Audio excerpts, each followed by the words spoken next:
Okay, good afternoon, everybody. Hope you had a nice lunch break. There was a lot of networking going on, which is always a good sign at an event like this. And we know there are a few people just returning from lunch at the moment, but we're going to get cracking because we have a packed afternoon session. Our next discussion is on debt capital markets with the subheading of building a thriving debt capital market in Hong Kong and beyond. And I'm delighted to be joined by a really nice mix of different parts of the market to discuss these issues. We have Nneka Chike-Obi, who is the head of APAC ESG ratings and research at Sustainable Fitch. Welcome. We have Yin Ge, who is the partner at Kun Law Offices. Welcome. We have Eugene, who is managing director global banking debt capital markets at HSBC. And we have Tsui, who is managing director, head of fixed income Ping An of China Asset Management Hong Kong. I hope I got all that in there, Gordon. Is that correct? Thank you very much indeed. Let's just start by taking the pulse of the market and the level of activity in Hong Kong and China-related debt capital markets at the moment. Eugene, maybe you can kick off on that. What are you seeing as probably the most active lead manager in this space? Thank you, Clive, and good afternoon, everyone. So I think a lot of audience I've met recently. So very happy to see you guys again.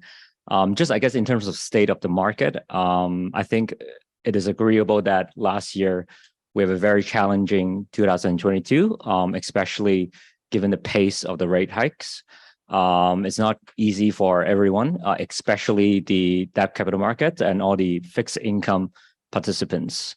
When the pace of rate hikes increase at this pace, inevitably, especially in the US dollar space, there are a lot of pressure. From issuers, that means the funding cost goes up.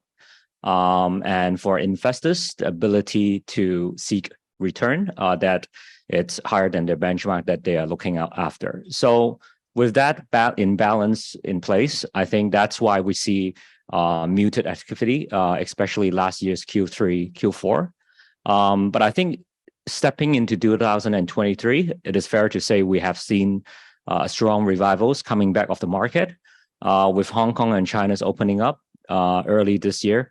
In January, the very first business day, we have seen a very successful issuance from the Hong Kong government itself, a very successful green bond, shortly followed after by quite a number of SSA as well as corporate issues. So that is the return of the US dollar market after Hong Kong's reopening. And then I think Hong Kong as a capital markets, I think we have seen revivals coming back. Let's set aside the US dollar bond issuance. US dollar G3 market has been down, issuance volume has been down around 35-36% this year. But on the other hand, we have seen a surge in terms of local currencies market. So what I'm talking about is the issuance volume in Hong Kong dollars in CNH have compensated this loss. So these two currencies have increased their issuance volume by 40% and around 25% respectively. So I think you can see that Hong Kong market has up and downs, but Hong Kong as a venue for different market participants has increased. And it is, at these juncture where, Hong Kong can efficiently give options to give different market participants like yourself. So I think this is where I see in terms of the state of the market. Markets have up and downs, right? So, but I think Hong Kong has been very strong. With the reopening, we have seen more activities picking up. This conference itself is already a strong testament. And most recently, HSBC also hosted a very successful conference that some of you I've seen and have met participated. So I think that alone, is a strong message. And we're just started at the second half of 2023. And I think with ease of the rate hikes, especially given by the Fed, I think we'll definitely see more activities, especially in the US dollar space. So that's where I think in terms of the market is. And Eugene, do you see any trends in terms of the type of credits or issuers that are coming, particularly in the Hong Kong dollar or RMB markets? And have there been any changes that you've seen in the investor base at all? Sure. I think, when market has been shut for quite a very long time, we're talking about last two quarters, Q3 and Q4 in 2022, we have, we usually have stronger issues in terms of ratings. And usually we open the market by sovereigns related issues. As I mentioned, Hong Kong SAR is one of the issue that reopened the Asian market, not only Hong Kong, but the Asia. And then shortly after by Airport Authority in Hong Kong. So these are, what we call like SSA stronger type of issues. And in terms of the investor base, I think we've seen different mix. Yes, it's a US dollar bond, from the face of it. But if you look at the statistics that we've released, we've definitely seen more participation from different regions around the world, especially in China as well as the Middle East. The more, these type of geographic investors picking up. And then to Clive's question on the Hong Kong dollar and CNH space, investors would take advantage of the rate differential between these different currencies. So that's why the pace has been picking up. For Hong Kong dollars, for example, it's natural that Hong Kong dollar funded issuers would have a stronger demand. This is their natural funding currency. It provides a perfect hedge for them. So I think it is driven by the likes of, for example, Hong Kong Mortgage Corp, which is another great sovereign related issuer. And then there's also a wave of corporates that local corporates will fund in Hong Kong dollars. And we also have seen international across the region who, when issued in Hong Kong dollar and swap back to their preferred currencies, it makes sense for them. And then on the CNH side, I think the CNH market has a roadmap, developed over the past years, from 2002, we have the QV, RQV, and then most recently in 2021, you guys have seen the Bond Connect. This is an additional avenue for market participants to participate on and offshore issuances. And if you look at the rates differential between US dollar and CNH, offshore market, so-called the dim sum market, offers more attractive returns for these for you guys. So that piece have grown significantly, as I've mentioned, more than 25% year on year compared to last year. So this is definitely a growing market. And most recently, Hong Kong's issuance also added a 10-year bucket in terms of a funding mix. And as a growing currency, this extending the tenor of the currency improves the liquidity and improves the participants' willingness to participate. So I think this is definitely a milestone, and it will continue to grow in my view. Thank you, Eugene. Let's come to Gordon for an investor point of view. I think we have both the chief executive of the HKMA and the big reserve manager described 2022 as a bloodbath earlier.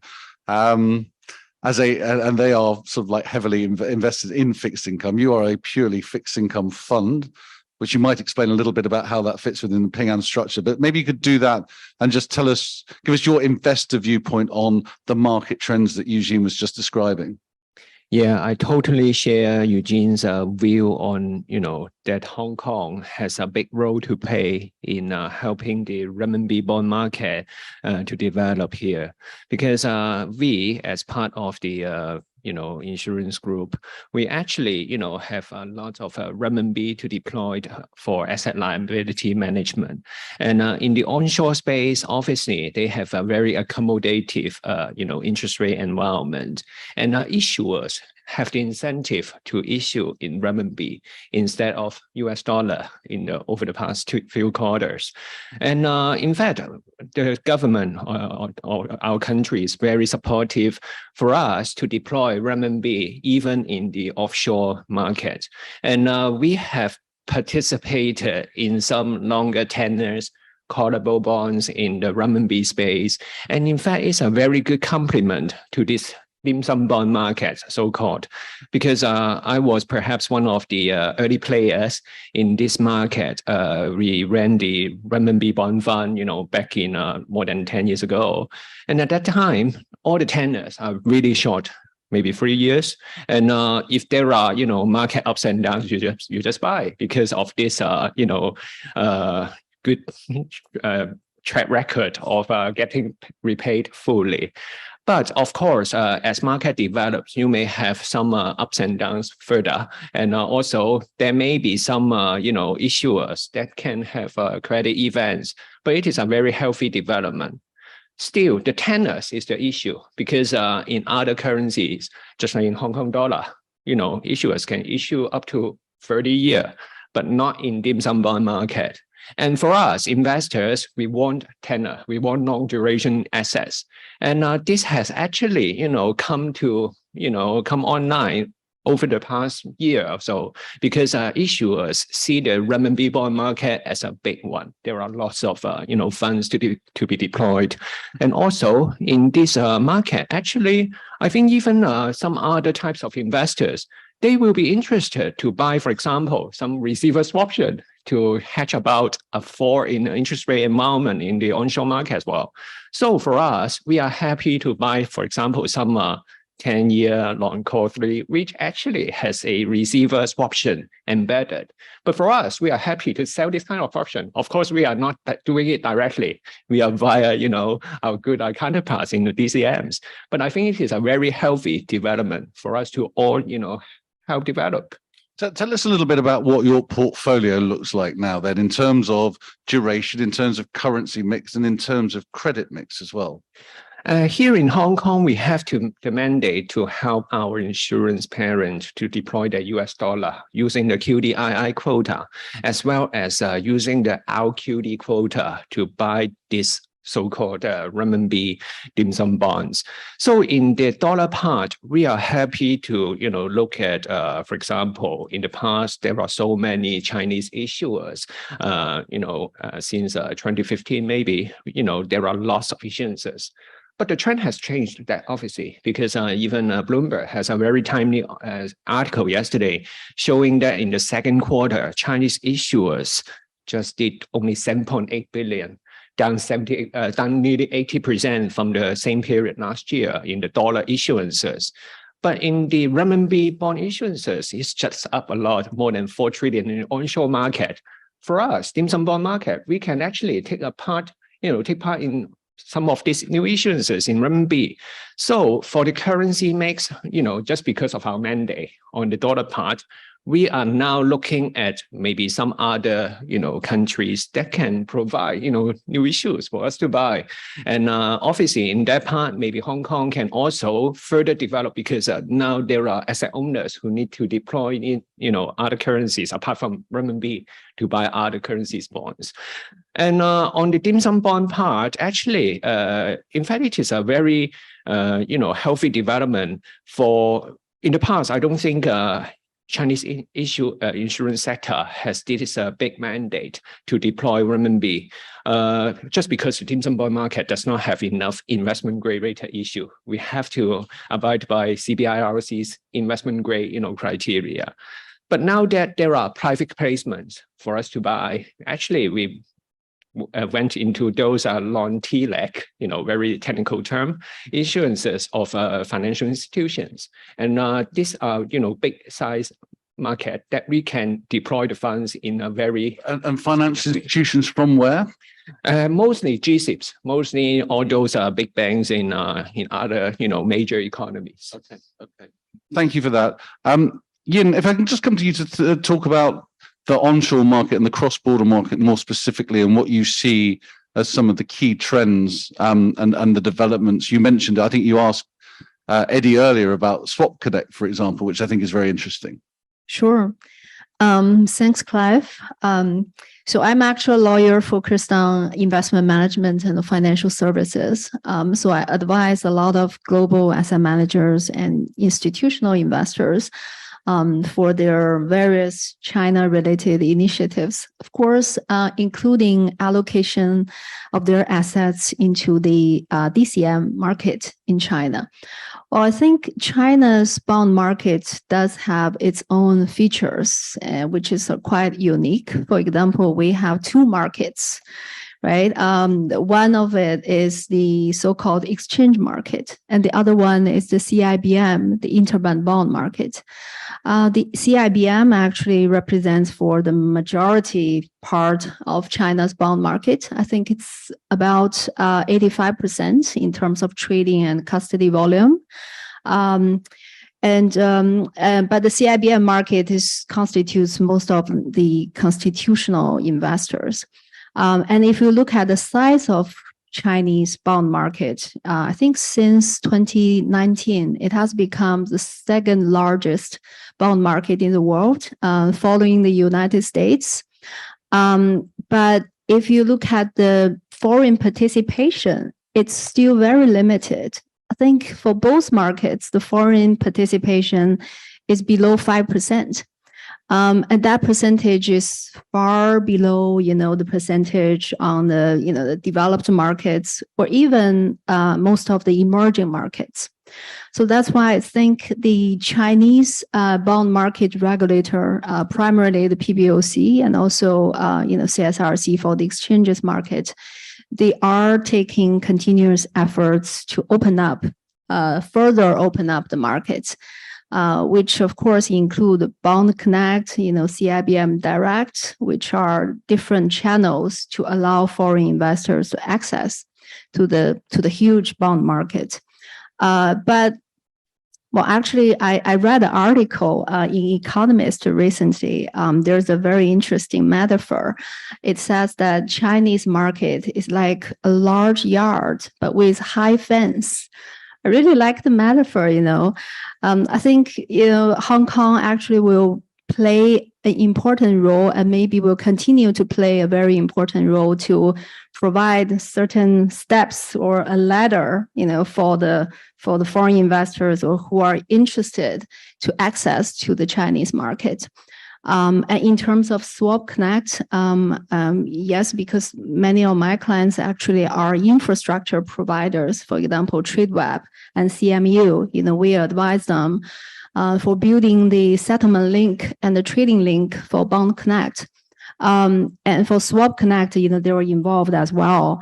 I think that's another step, further, because when the foreign investors trading bonds in China, they are they're dealing with different types of risks. We got credit risk, of course, with currency risk and interest rate risk, and the Swap Connect will help them to efficiently hedge the interest rate risk. Although some of the other risks still need to be coped with. So again, I just would like to echo Eddie's comment that when the initiatives between China and Hong Kong or between China and the rest of the world are rolled out, mostly they are not so mature or sophisticated. For example, the various connect regimes. But I think it's important that they will continue to work on that to improve it, and that's also good news for the investors, especially for the long-term institutional investors who have a long-term commitment to China's market. And of those long-term institutional investors, I mean, you outlined the options that they have. Some options are always better than others. So what's your advice at the moment to those international investors if they're thinking, I want to do more in Chinese fixed income, but I'm not entirely sure how to do it? Very good question. And that's the question I got asked often by my clients. Well, actually, for example, between Bond Connect and the CIBM Direct, they are, in terms of investment scope, they are largely overlapped. But there are still some differences. CIBM Direct has a relatively larger investment scope compared with Bond Connect. But there are some other differences, in terms, for example, the account structure. Bond Connect, it's the all the accounts will be an omnibus account. You don't have your own account opened onshore. But for CIBM Direct, you can have your own account opened in the name of yourself or your fund or a product onshore. So, I mean, it serves different some somehow different objectives. You are right that now, foreign asset managers or foreign investors, they got more options than before, to access to China's market, including bond markets and other asset classes. Sometimes I will tell my clients that, it's like going into a Chinese restaurant.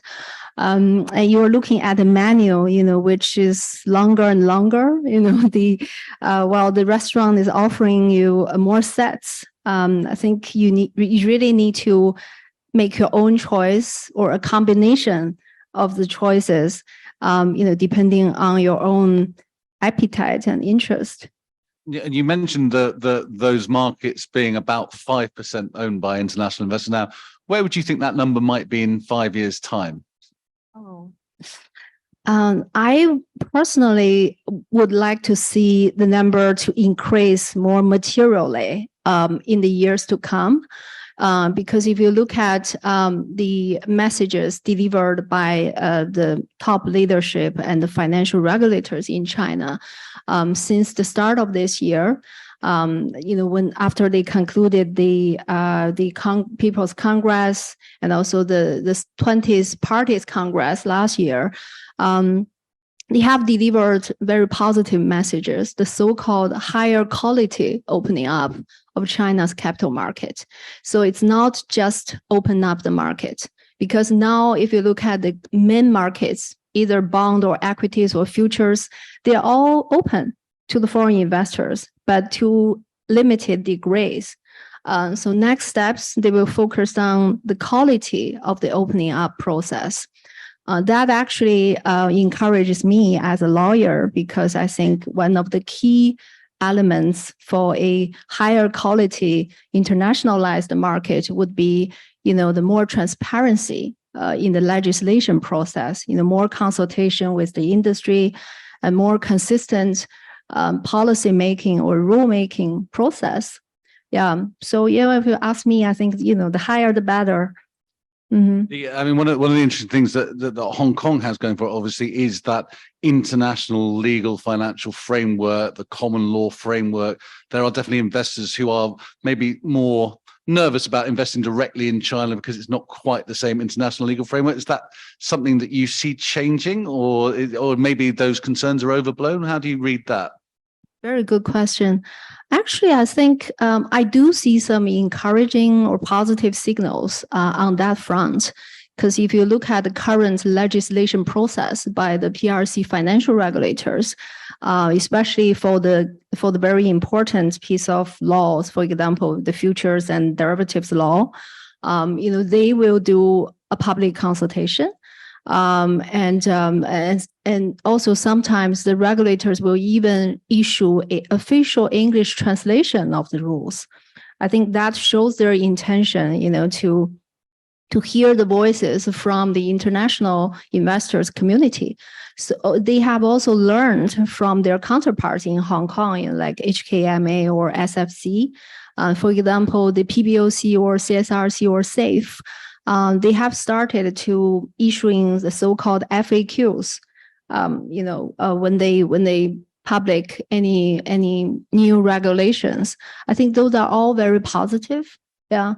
But again, a lot of my clients who are foreign investors, they still have some concerns when they do business in China, when they make investments. For example, in the bonds world, when there's the default, right? Because most of the assets are still onshore. So, how you can effectively enforce, the assets or, claim the assets onshore, that would be some of the challenges facing the investors. Thank you, Yin. Nneka, just to come to you, and we'll focus on your speciality of sustainability shortly. But just give us your view from Fitch's side on some of these issues that we've discussed in terms of the development of Hong Kong and Chinese fixed income markets. Sure. So I primarily look at the sustainable finance market. Obviously, my colleagues at Fitch Ratings are covering credit rating side. I can say as far as the way we've been looking at a lot of things, obviously, as Eugene mentioned before, Hong Kong SAR government has been an incredibly important issuer of green bonds over the past few years. So far this year, they've already raised almost 12 billion USD in multiple multi-currency tranches of green bonds, and green bonds are making up a significant portion of their overall borrowing. If you look at sovereign sustainable debt borrowers in Asia, Hong Kong SAR government is absolutely the number one. Second place is Indonesia, but quite a significant margin. I think it's good that we have an insurance asset owner here, we have a banker, we have a lawyer here, because one of the biggest benefits of Hong Kong SAR government issuing so much green bond debt is that it has helped build up a really strong infrastructure to support the sustainable finance community here. So you have experienced lawyers, bankers, consultants, credit rating, ESG rating, who have seen a huge amount of transactions coming through this market over the past several years. And that gives Hong Kong a significant advantage as far as this market is concerned. There's always a lot of discussion around whether or not Hong Kong or Singapore is going to be the sustainable finance hub for Asia. If we look from the debt capital markets perspective, Hong Kong has a fairly clear advantage as far as the amount of issuance that's taking place in Hong Kong. In 2022, around 28 billion USD of sustainable debt was arranged in Hong Kong, which is about 10% of all of Asia. So that's fairly significant. If you compare that to the amount of sustainable debt that was issued from Hong Kong-based issuers, that was only $7 billion. So obviously the vast majority of what's happening here is not being undertaken by Hong Kong-based entities, but Hong Kong is serving as a facilitator. A lot of this is obviously coming from mainland China, and Hong Kong is a really important factor for that. And the size of the mainland Chinese market is a benefit from the sustainable finance perspective. I think if we think about the additional benefits, especially when we're thinking about mainland Chinese issuers coming into Hong Kong, is in addition to having the stronger infrastructure here, there's also more connection to developments internationally as far as sustainable finance. So when we conduct ESG ratings and second party opinions and look at a lot of transactions, it's quite obvious when you see deals that have been arranged in Hong Kong, they tend to have very much better reporting and disclosure standards. They're much more closely aligned to things like the EU taxonomy, the ICMA sustainability principles, and there's a noticeable difference when you compare between those deals that have been done in Hong Kong versus the onshore green bond market in mainland China. So that's something that I think Hong Kong significantly can contribute to the greater China region, is just raising the quality of standards and also bringing in the expertise from around the world to make sure that Hong Kong is keeping a pace with developments that are happening all around the world. There's a huge amount of focus on EU because they developed the first sustainable finance taxonomy, but there's a lot of stuff that's happening in Southeast Asia right now. The ASEAN taxonomy, which is going to represent all of those member countries. Singapore, Thailand have published taxonomies. There's a lot of things that we in the Hong Kong market are going to need to make sure we know what's going on so that the people who are looking to raise sustainable capital are able to take advantage. And most importantly, make sure that the projects that they're aiming to finance are actually meeting the objectives of improving environmental and social sustainability, which is what increasingly investors are concerned about. It's interesting on the standards and the frameworks. We did a session in Paris in March, which was, I think, 4 days after the EU had issued its framework for a green bond standard. And these are 20 very big European public sector issuers, some of the biggest green bond issuers in the world, and none of them said they would actually be able to issue bonds that applied to that standard. But I wonder whether you see any positive movement in terms of the creating better frameworks on the mainland for the mainland market. You've obviously said that Hong Kong is ahead, but do you see any developments to say that gap might close? Well, Hong Kong, the challenge for Hong Kong in some sense is that Hong Kong is a very small market and there's not a lot of industrial activity here. So at the moment, there is a proposal for a Hong Kong taxonomy, but it only covers 4 industries, essentially. And that's, property, energy generation, things like that. When you look at mainland China, obviously there's a huge amount of industrial activity that would be more comprehensive from the perspective of a taxonomy. China does have a green bond catalog and has also been undertaking the project with the EU called the Common Ground Taxonomy, which is essentially helping particularly Chinese issuers who are looking to raise international bonds to help indicate to the international community that their projects are aligned to the EU taxonomy, which is considered to be, the most science-based stringent taxonomy. So Hong Kong as a sort of international financial center is very important, but it is going to have limitations as far as being a leader for representing things in the entire Chinese economy, because there's simply not enough of, the manufacturing, coal-fired power, shipping, aviation, all of these things that are going to need to be decarbonized rapidly in mainland China. And so most of the activity on that side is really coming from the regulators that are overseeing those sectors in China, and also things like the development of the Chinese carbon market that's at the moment limited only to industrial actors who are involved in energy generation, utilities, et cetera. So Hong Kong is going to facilitate as far as providing an opportunity for trading in carbon credits. But when we're looking at actually a compliance carbon market to help reduce emissions intensity, that's not something that Hong Kong itself can really direct. Okay, thank you for that. I just want to come back to something that Yin said about the Chinese onshore market. And maybe I'll come to you first on this, Gordon. Yin, you described it as there's a big fence around the market at the moment, but you didn't describe the solution as knocking the fence down, more building a ladder to get over it, which sort of suggests that the access over the fence will remain sort of somewhat limited. But Gordon, I just wondered whether you have any views on what ladders might be created or to help more people access these markets. And I'll come to Eugene on that afterwards as well. Thank you, Clive. In fact, as Yin mentioned, I think that's a concern, in the dollar bond space over the past. For example, all those, property developer bonds that have, undergoing, credit restructuring. Investors like us will see that as a, kind of a hurdle for us to gain more exposure to, to get better collateral onshore. And I think, I'm sure Yin, and our fellow, legal community will help, overcome this problem in the way forward. But on the other hand, the channel between the onshore and offshore bond market can be, surpassed by using this Bond Connect, because now actually we can access the onshore bond market directly. In fact, that will not be a problem for those collateral issues. So as an investor, I do not see that as a unsurmountable problem in the coming days. Okay, the ladder is readily available, is basically what you're saying. Eugene, your view on that, please. Yeah, I guess I just want to take a step back. I mean, if you look at the past 2 decades, right, Hong Kong's position has always been, one of the key hubs, key gateway to China under the one country, two system framework, right? And naturally speaking, if you look at the roadmap from QV in 2022 all the way to the Bond Connect that Gordon just mentioned, and the latest was the Bond Connect to southbound, which was established in September 2021. The ladder is built, I think, over gradually. And, just to echo what Eddie mentioned this morning, right? We need stability and in an orderly manner. And these steps, these initiatives over the past 2 decades have, been an significant improvement or progress that has been made in an orderly manner.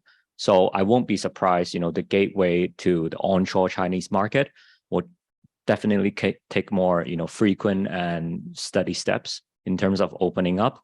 We've already seen a lot of flows in terms of the Bond Connect, both north and southbound, essentially it's a free market. And given the rates differential, we've definitely seen more southbound connect in most recent issuances. So, the fence is there, but I think, again, the ladder is gradually building up in a very systematic and orderly manner.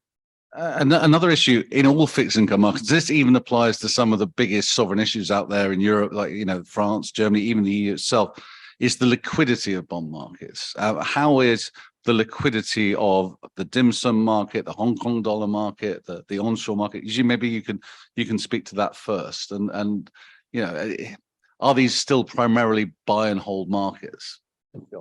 I think naturally speaking, Hong Kong is the largest offshore CNH hub outside of China, right, and elsewhere in the region. And this specifically on the dim sum market, the development picked up significantly around 10 years ago. And as Gordon mentioned, he's one of the early participants in the market. And the liquidity, the pool of liquidity in Hong Kong is deepest in terms of CNH. So it makes sense to develop the offshore CNH market from Hong Kong. So, that's why I think a lot of the investor with CNH are based in here. And then in terms of the activities, I think different market participants have been playing a role in developing that pool of liquidity. Just want to echo back on the Hong Kong government's issuance. The first 10 year that they did earlier this year is already a significant step. Gradually helping to build the curve offshore.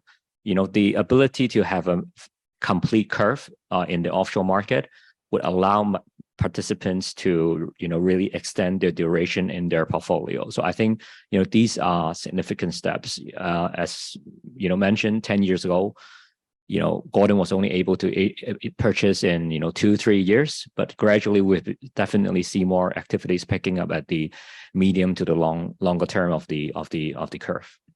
Gordon, just want to comment on that. Yeah, in fact, I couldn't agree more with Eugene's, optimistic outlook on this market, because when Bond Connect, the North Bank Connect, was introduced back in July 2017, in fact, the size has grown a lot. In fact, the trading volume from this, North Bank is more than 30 times larger than that days. And in the dim sum market itself, actually the supply is also growing, because after all, for onshore borrowers, it is much cheaper to borrow in renminbi rather than US dollar before the pandemic. And now actually it is more economical for them to just come. Maybe they will borrow onshore, but why not come to offshore if there is demand? And so, in fact, the year-to-date issuance volume in the dim sum bond space already surpassed 2022, and it itself is already a 10-year high, back in 2022. So this market is definitely growing, exponentially. Let's come back to the green bond subject, Nneka. And you mentioned the HKMA deals, the Hong Kong deals. They was clearly important deals. One hopes with those deals they create liquidity, that they build investor bases, and things follow. Do you expect that to happen? Certainly. So if we take Hong Kong, for example, obviously the majority of participants you'll see in the sustainable debt market in Hong Kong will be from fairly obvious sectors, property, financial institutions. Outside of that, we don't have that much else happening in Hong Kong as far as issuers who are able to allocate capital to specific use of proceeds. What we also see, and we look in addition to the bond market, we also look at the loan market. There's a huge amount of sustainable lending happening in Hong Kong, and particularly the sustainability-linked loan format, where the interest rate of the loan adjusts based on the borrower's performance against certain sustainability performance targets. And there's quite a lot of that happening. And in Asia in general, you find that the quantum of sustainability-linked loans, which could be syndicated or bilateral loans, significantly outweighs the amount of bond issuance.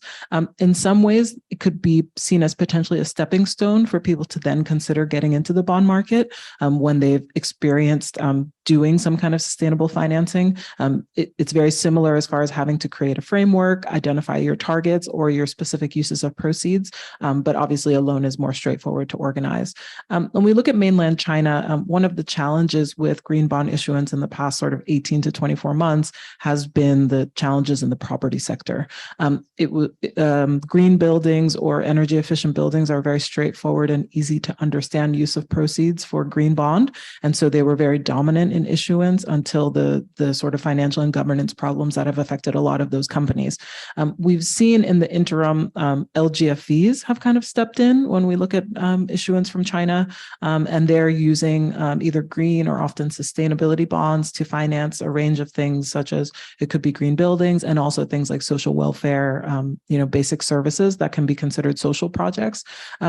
For international investors, you do get this question around the quality of the uses of proceeds, because until about a year and a half ago, there was more allowance within China to use green bond proceeds for non-green activities. And actually the regulators have tightened that up, but that messaging has perhaps not permeated throughout the international investor community. So sometimes people have concerns about LGFVs and obviously money being fungible, whether or not they're going to inadvertently be financing some kind of coal-fired power or fossil fuel related activity.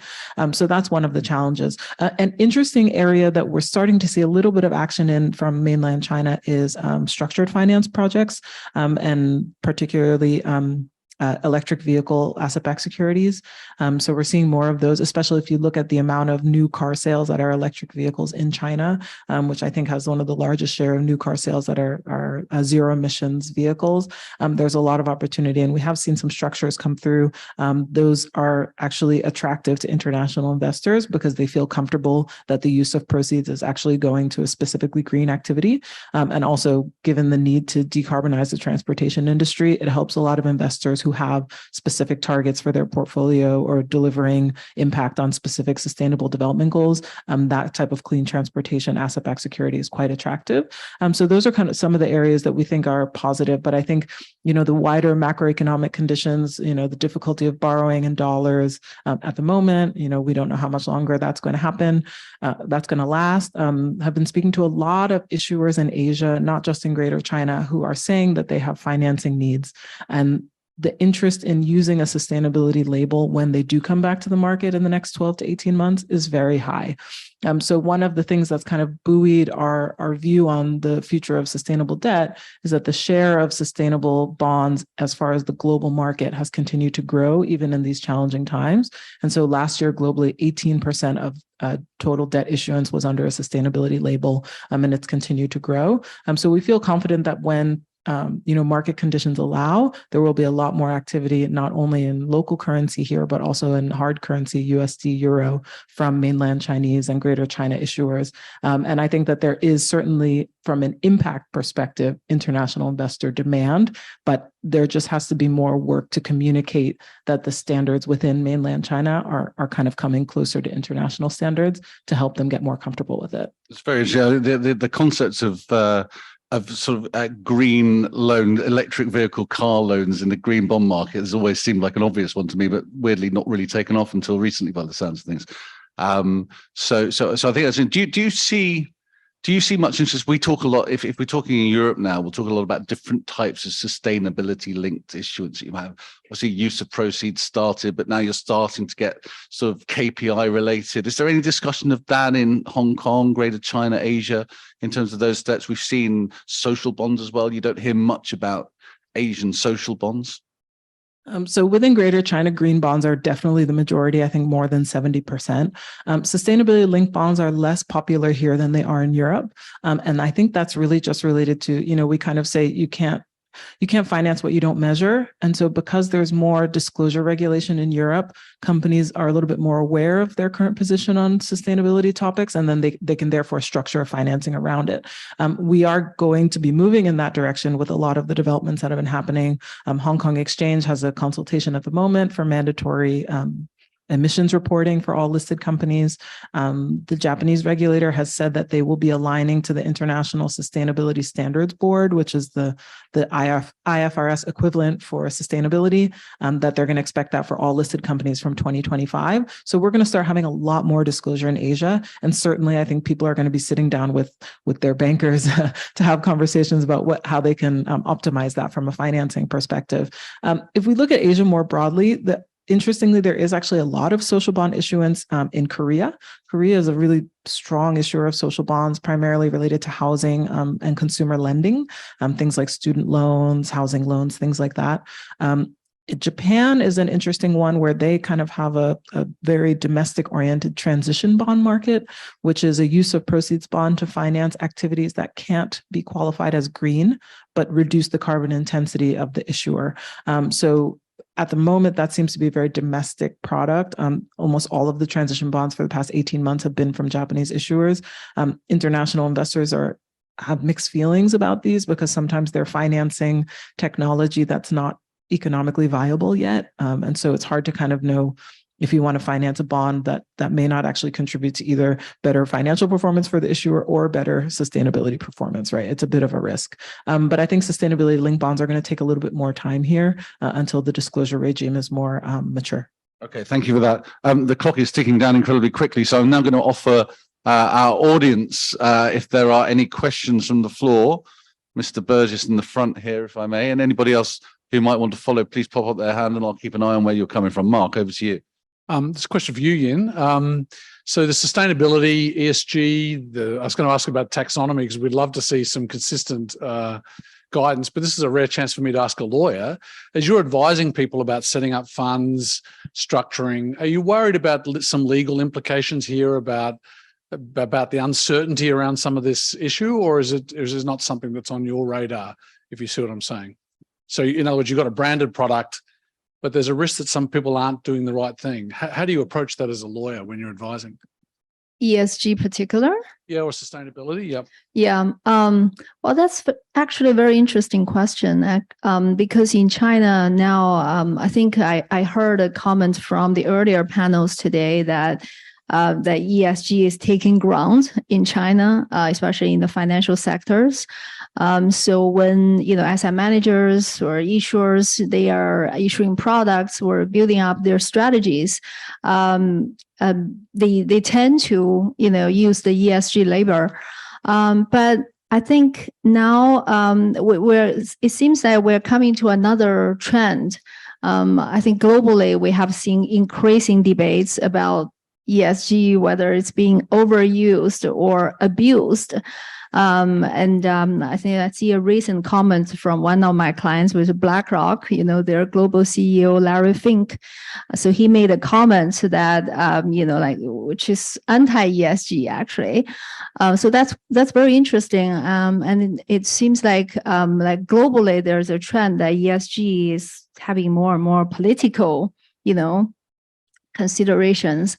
But in China, first of all, the financial regulators are still very pro ESG because, as one of the speakers earlier today mentioned, I think in China, the real ESG development is still under developed compared with the other jurisdictions.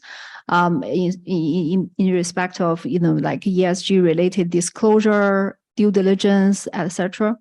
Yeah. So yes, I think, it's still a very, very interesting area, to follow and monitor in China, but we are also, aware of, the other way that it is going. Thank you. Any other questions on the floor now? I just wondered whether, Gordon, you can give us the investor view on the framework taxonomy reporting thing. I mean, I sometimes feel a bit sorry for some investors when I see the amount of material they are supposed to have to read to make sure that their investments are doing what they said they were going to do. Are you suffering from that? Perhaps I just will give a comment from a layman, because I'm not as professional as Nida. But guess what? I just returned from London, and over there I got a catchphrase from my panel saying that, oh, now it is just illegal, criminal, not to talk about ESG in Europe. And I think that will apply here in Hong Kong, in Asia as well. And in fact, for us, we also have a green bond fund. It just got so popular back in Europe when I market this fund to our counterparts there. How much is the fund? In fact, basically here in Asia, in fact, there are more, maybe banks, they are issuing green bonds, but I will welcome more, industrial issuers coming as well, because obviously right now, it is mostly, from a very top down, the four big state-owned banks, they are issuing these issuances. And in fact, as an investor, we will welcome, more choices so that when we, market it to our asset owners across the world, we can have more choices. Thanks, Gordon. Eugene, is there a green dim sum market, or could there be a green dim sum market?